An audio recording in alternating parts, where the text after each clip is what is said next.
Good morning. It is Saturday the 12th of August and we are officially in the new house. So everything here in the background is all new house and I cannot wait to give you a tour on the next video where I will go through breaking down what we're going to do with each room.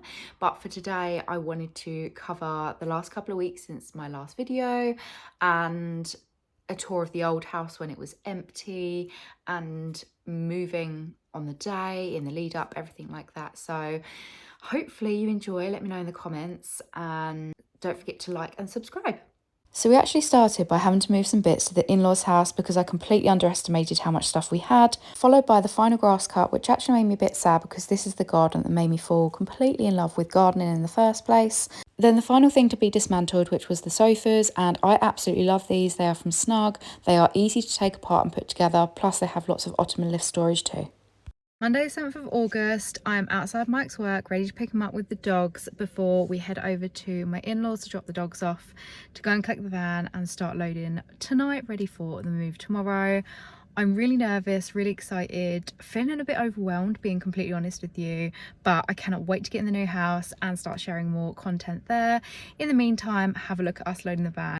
Now, I actually loved doing this. It was like one big game of Tetris, and although it took us about 2.5 hours, it was completely worth it to make everything fit as nicely as possible, even though we did have to go back for the garden bits later in the day. But thankfully, the new owners of our old house are actually super lovely. I've been speaking to them for a while on Instagram, and they actually helped us to load the garden bits up later on too. There was no way we could have done this without Mike's friend from work, Lewis, so a huge thank you to him. But on to the house tour now the house is empty.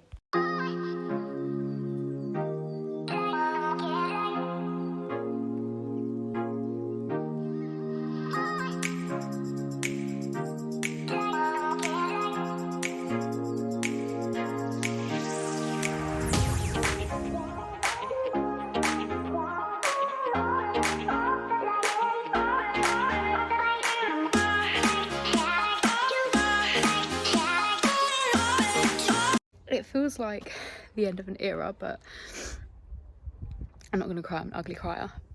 This is the last time. This is our house. The van is packed, ready to go. The cars are literally overflowing. Yeah,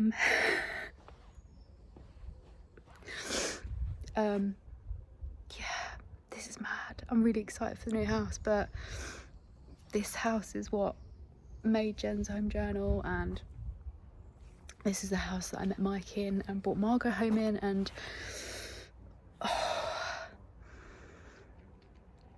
goodbye.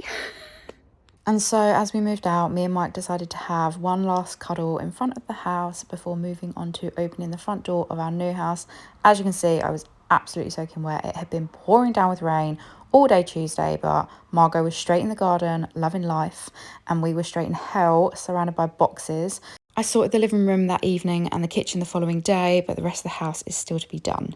The following days after moving in consisted of a big food shop to fill the fridge and pantry, breaking down lots of boxes, and of course trying to get the bedroom in a livable condition so that we wasn't continuously on a mattress on the floor, and this felt so good. Moving house is super hard work and we couldn't have done it without our family and friends, especially when the front and back garden are both completely covered with weeds, with so much work to be done, but I cannot wait to get started on that. And thankfully my parents came over from Clacton to make a start on the front garden with me earlier in the week. But for now, I'm going to continue enjoying our new house and garden. I'll be back in 2 weeks with the next video. I hope you enjoyed it. Please don't forget to like and subscribe.